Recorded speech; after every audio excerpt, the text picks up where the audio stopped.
Hello, everyone of Black in Making It. Ayvaunn Penn here, founder of Black in Making It. I am interviewing today. I'm so excited. You guys have seen the content coming through of the Let's Clarify It Now. She's a wonderful, beautiful dancer doing her thing, and her video has over 70,000. I haven't even checked the numbers again today, but it's upwards of 70,500 something shares.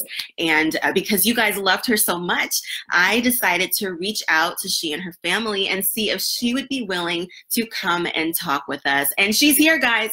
She's here. So as you are coming into the room, please feel free to let us know in the comment section where you are viewing from. Be sure to hit that like, hit that thumbs up button. And without further ado, Miss Maddie, how are you doing today?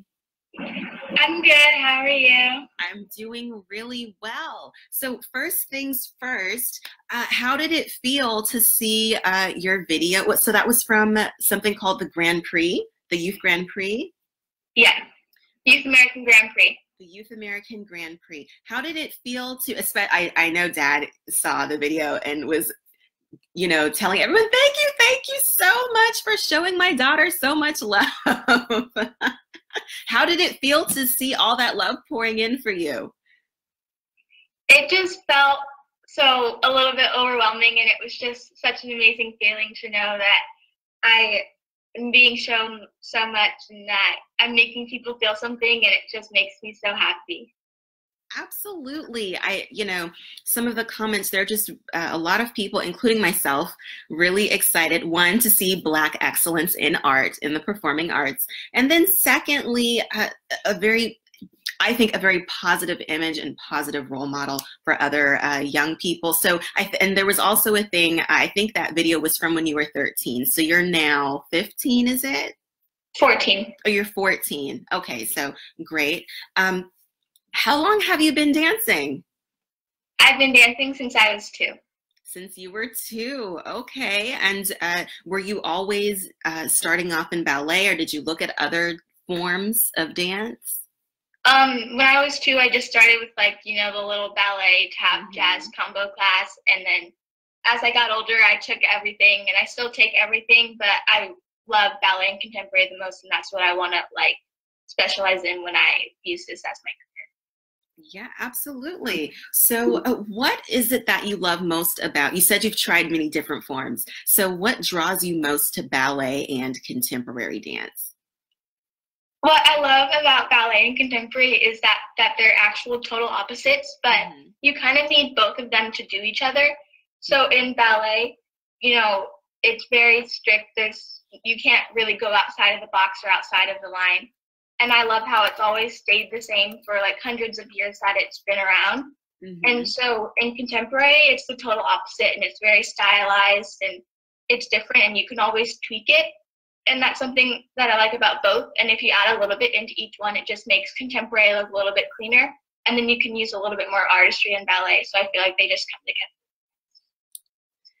Great, yes. And so I also read from your father that one of your, the people that you look up to is Misty Copeland. And can you tell us a little bit about what draws you to Lady Misty and all her wonderfulness and greatness?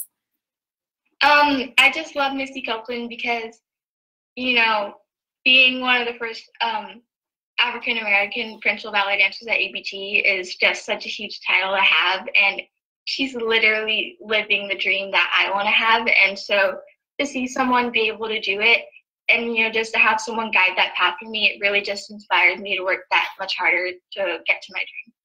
Have you tried reaching out to Misty? Yeah, kind of. I mean, I've met her before, but never had a conversation. So, is Dad coming in? Hi, Dad.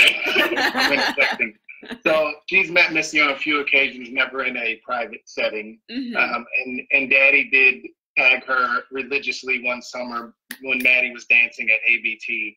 Hopefully it didn't scare Misty that we were crazy people. But she would probably faint if she actually got to sit down and have a conversation with her. Absolutely. Well, Maddie, I would encourage you, Dad, you don't have to leave. You don't have to feel like you have to dip in and out. It's okay.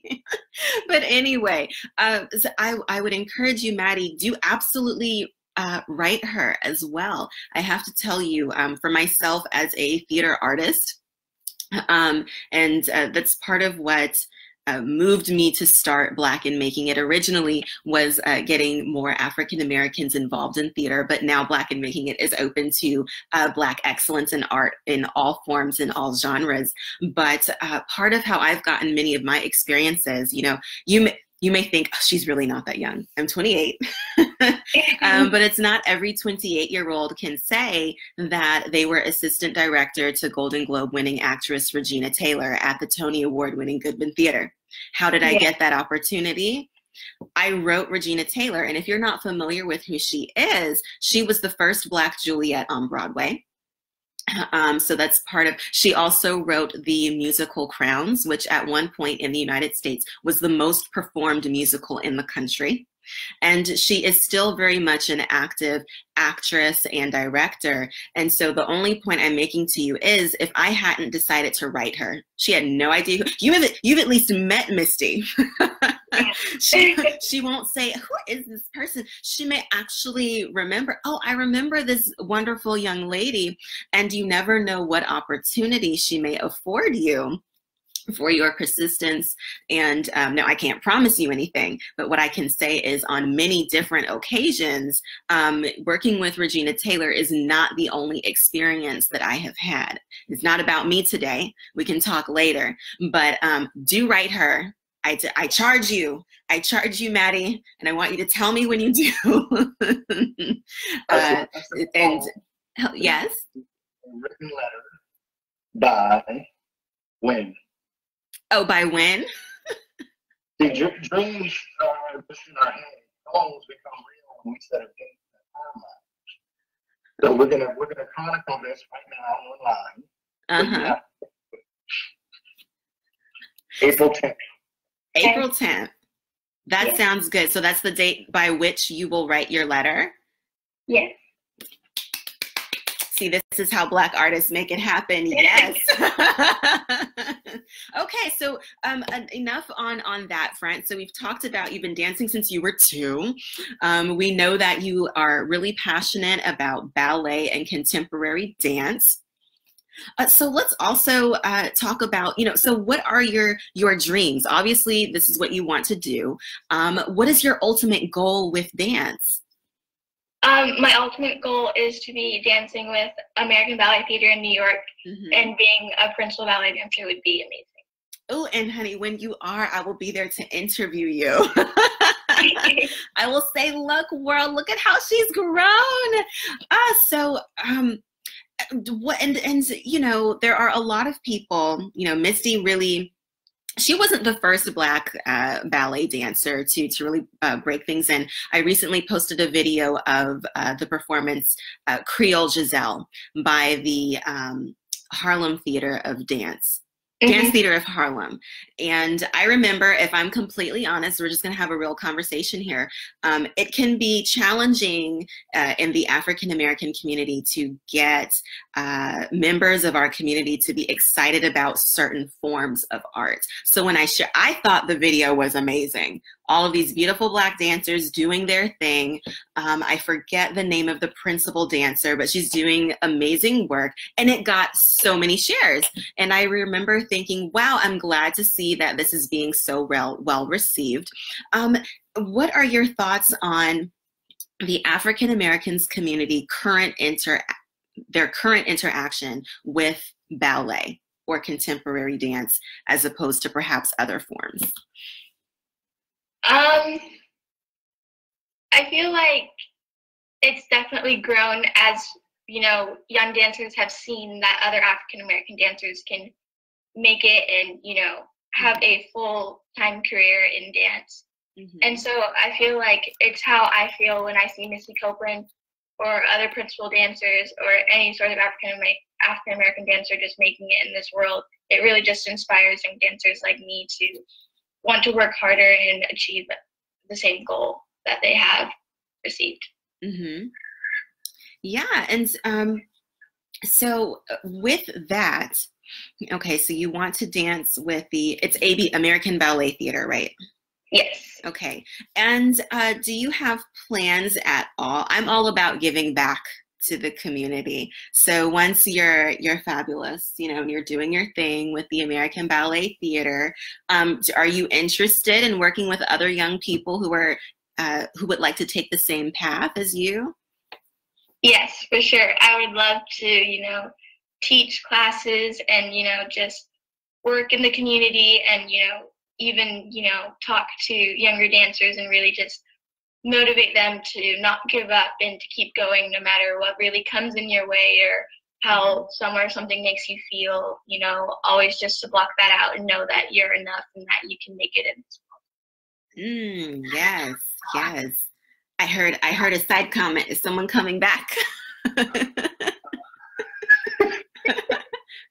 Okay, moving on. No, I will just put this out there because sometimes I guess it's harder to talk about yourself than it is for other people to talk about you. So she has been working with and is planning to partner with a children's center here in Delray Beach, Florida, to come in and do some classes with their dancers that are there. So she is looking to not only do it in the future, but is also now giving back to the community to try to expand the footprint of ballet and dance in underserved and minority communities. Well, baby, you gotta say these things. Don't be bashful. This is your time. This is your moment. I get it. You don't want to brag, but when you're doing something great, especially when someone asks you, go say, yeah, I'm working with some young people. Thanks, Dad. Thanks. You got it. Okay.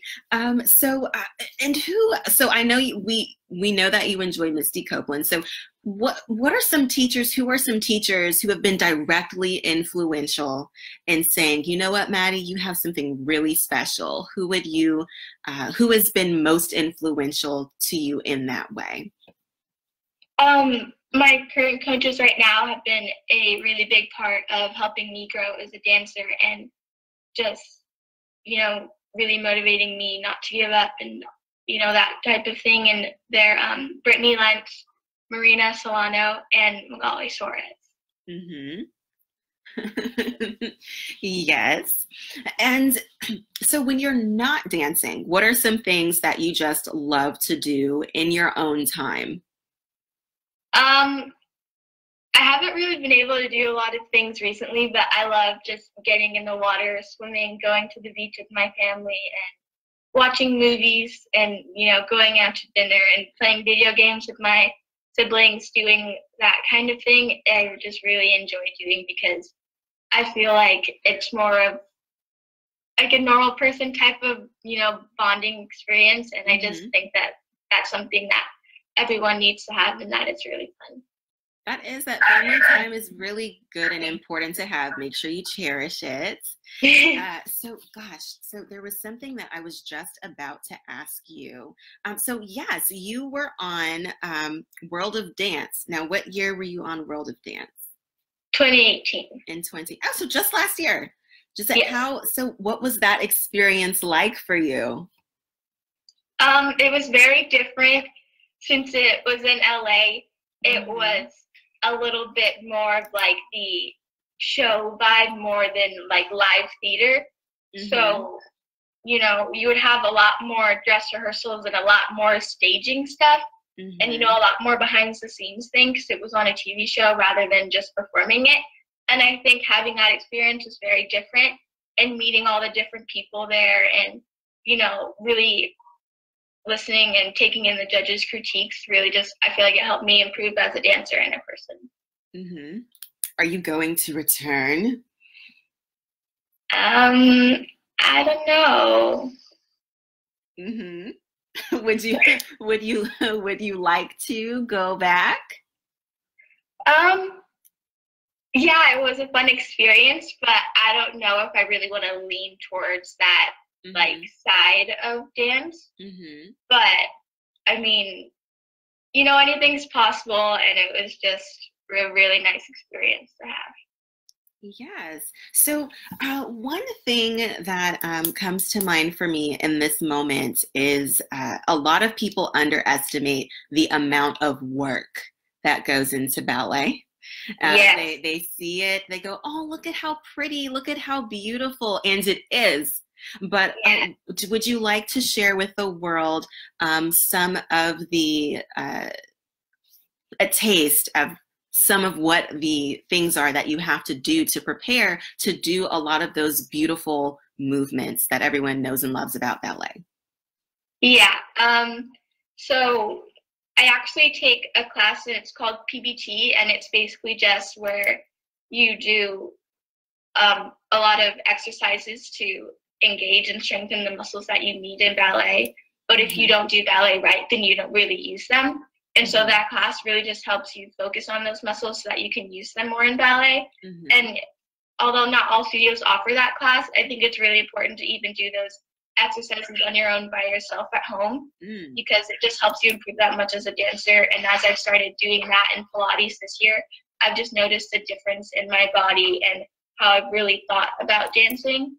And, you know, even just the simpler things like a tendu, you can do it totally different if you're just coming from the right place rather than just putting your leg out in front of you. Because, you know, my dad could say I'm doing a tendu, but he's not doing it correctly. And when you think about it like that, it's just totally different. Oh, put Dad on blast. So much love. I love you guys. You guys are awesome. So also with that, how many hours do you train for ballet or contemporary? I know I'm focusing a lot on ballet, but in your routine of life as it stands, how much time do you put into your training? 6 days out of the week, I do ballet for 3 to 4 hours in the morning. And then I will do usually another hour and a half ballet class in the afternoon. And then I'll do a contemporary or a jazz class or any other style in the afternoon as well. And that's usually another 3 to 4 hour time frame in the afternoon every day. Whoa, that is intense, my dear. That is intense. And I have to say, during my time, I just completed my Master of Fine Arts in Playwriting at Columbia University in New York. But I am a, did I hear something? Yes, I said congratulations. Oh, thank you. So during that time, I was the playwriting student who was I was also, well, I direct as well. You know, I have that experience coming in, continued directing projects while I was there in the city, and therefore was very interested as a writer in movement-based theater. So when all the playwrights are going off into the city to, you know, do their internships, their this, their that, I said, I'm going to Broadway Dance Center. Yes, I playwright Ayvaunn Penn. I'm going to go intern at Broadway Dance Center. Which, by the way, is a really great place if you ever decide that you would like to do some training in New York. Really great people there, very talented. I've taken a couple classes there. You have? Oh my goodness, yeah. Maybe we've been in the room together. Who knows? But yes, my goodness, my mind would be blown, literally. As you know, you've trained there. Class begins with about an hour of working out before you dance. Yeah. Which is so mind-blowing. I would just be laid out before the dance training part actually started. I would just be pooped. But mad respect to you for all the work that goes into that. People often underestimate art. Yeah. And they shouldn't. Because they just really don't understand everything that goes into it. So what else was I about to say? So what have been some of your as a dancer, what would you describe as being your most victorious and happiest and most exciting moment? And what would be a moment that you really learned from that's perhaps a challenge that someone else could benefit from hearing how you overcame that or dealt with that? I'll start with my, higher moments and some bigger achievements. winning mini and junior outstanding dancer title at NYCDA and Nationals. That was just a really crazy experience for me because when I won mini outstanding dancer, it was my first title ever. And I really didn't expect it because I was the youngest one who got in the gala. So it was just such an amazing feeling for me to, finally realize that all of my work has paid off and that, not to give up because, if I didn't keep working, I wouldn't have gotten anywhere, or if I just stayed at the same pace. And with working harder, I've accomplished so many more goals, and it's just such an amazing feeling to, know that, what you're doing is important and that you're not giving up. So, yeah. Mm-hmm. But something that I've had to overcome was 2 years ago in October, I fractured my foot. Ooh. And it was really hard, not dancing, even though it was only 3 weeks. It wasn't a super long time.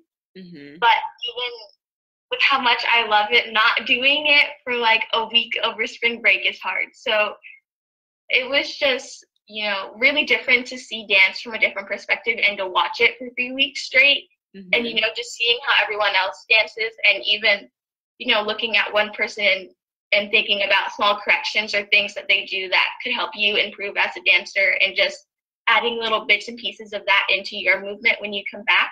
I just feel like it's really important to honestly be able to do that sometimes. And even I like to watch ballets on YouTube because just seeing how other principal dancers move really helps me think of how I can stylize my movement. Mm-hmm. Yeah.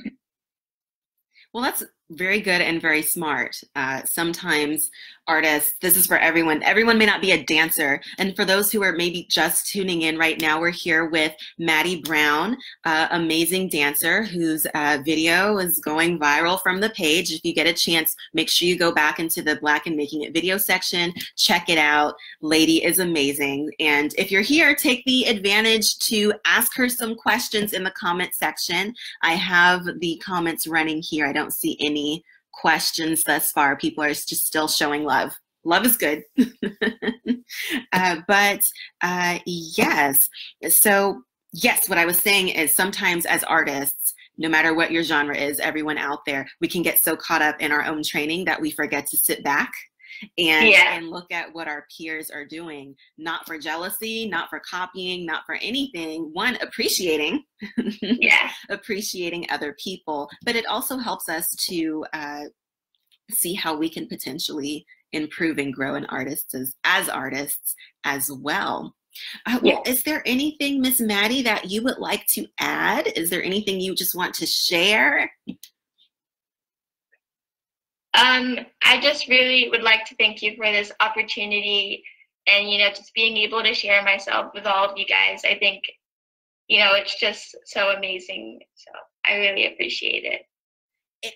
You're welcome. You are so welcome. I'm so proud of you. You don't know me, but I am proud of you. I am rooting for all of our young artists who are dedicating time to their craft. I mean, young lady, you put in a lot of time, and I firmly believe that it will pay off for you. And when you are doing your next thing, I will be there cheering you on and telling the world to cheer you on too. And keep doing what you're doing. On a different note, this is completely different. So Black and Making It also has our EDU branch now, which is focused on helping young people, especially my specialty aside from theater is, well, actually in theater as well, is writing. Oh my goodness, 3 degrees that focus on writing. I've been writing forever. So I wanted to help young people in preparing not only for essays, English for high school, but also for their entrance essays for school. So with that moment and Black and Making It EDU in mind, how do you balance your time that you spend with your training with your equally important academics? Yeah.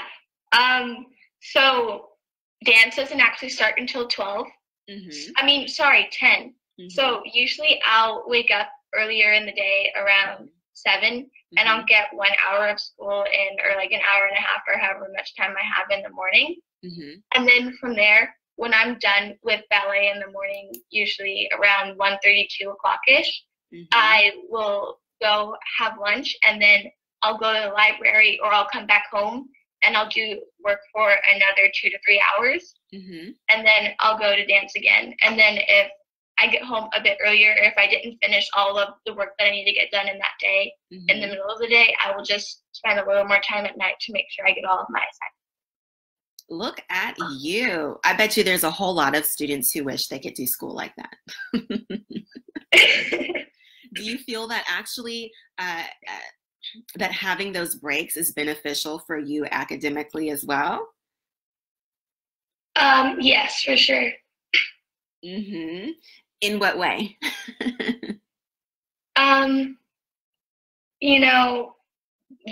Being able to go at your own pace. I feel like that's something that's really important, because if you understand something a little bit better, you can go through it faster. But since I'm taking algebra right now and it's a little confusing, just being able to, look over the lesson multiple times and, just really being able to study everything before you do an exam or before you take a quiz or something like that. I feel like it's just a lot more beneficial for me. So, doing things like that with virtual school or online school, I think is just a lot better. Ooh, I fibbed. I said, I thought, that was all my questions. No, now I have just a few more. So where do you have your sights on? You may be feeling like you're not totally thinking about college right now or a conservatory, but do you know where you think you want to go to college? Well, if I don't get like a contract or go into the studio company with ABT or any other company when I'm like 18, then I would want to definitely apply to Juilliard. But that's all that I've really thought about, because, I'm so determined to get the contract, and then I will just, continue with online school and do college online. Yeah. That sounds like a good plan to me. I actually have a friend who is a dancer who came through Juilliard, and she's now doing her thing on Broadway and touring and going different places. So if you ever have questions, I'm sure that I could at least ask her if she would be, who wouldn't want to talk to you? But I'd be willing to say, hey, can you talk to my friend Madison?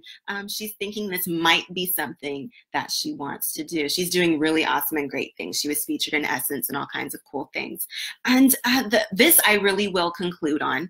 I know for artists in any genre, sometimes parents can get a little scared when their child says, I'm going to be an artist.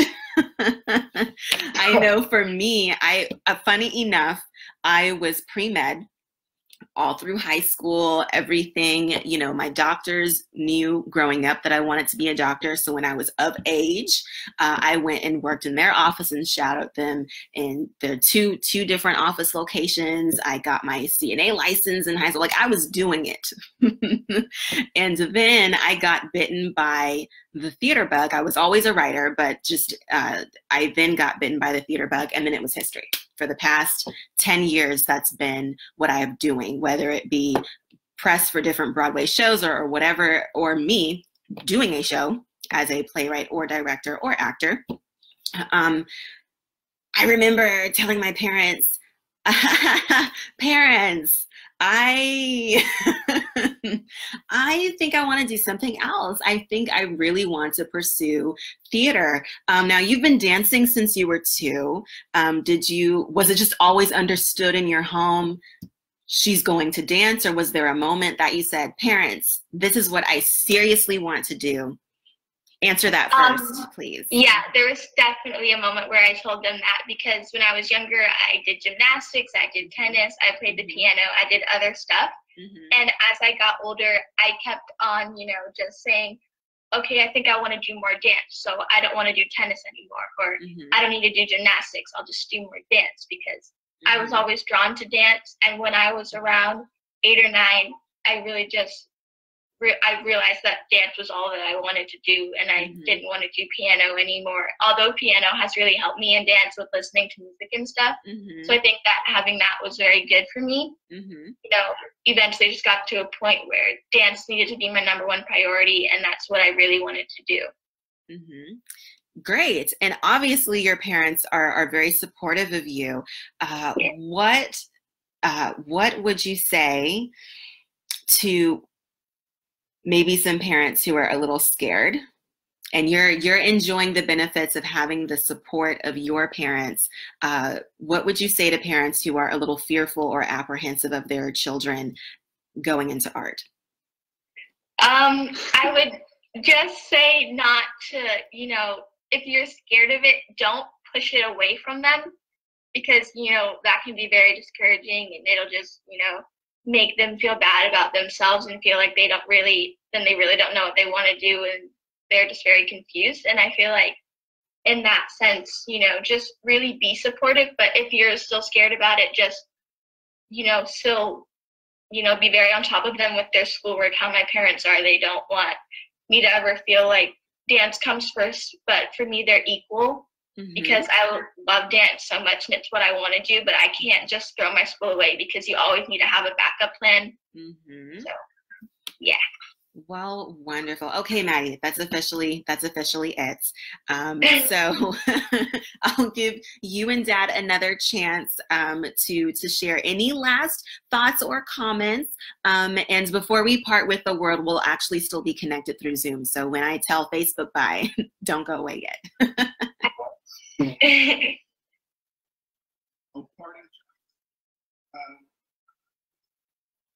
I can't quite hear you. Can you? Oh, sorry. I would just say, for anyone listening, if your kid has a dream, do everything you can to support it. As parents, my wife and I strive to make sure she has a childhood and enjoys being a kid, because once we become adults, we don't get to go back.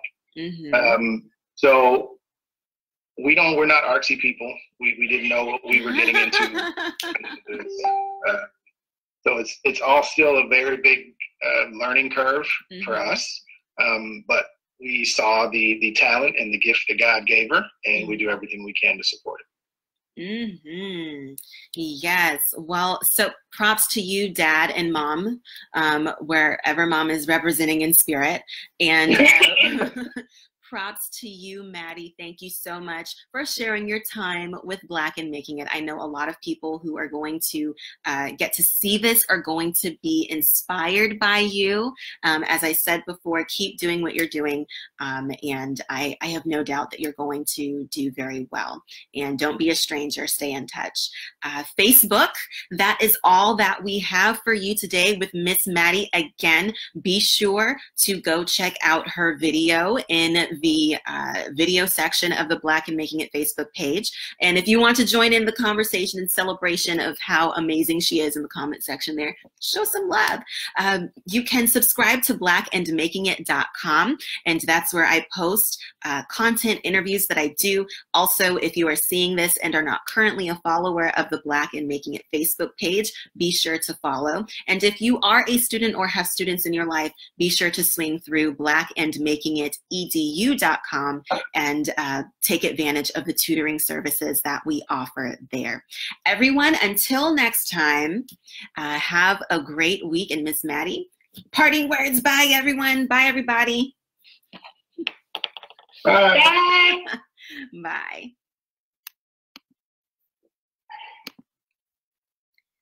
Okay, Miss Maddie.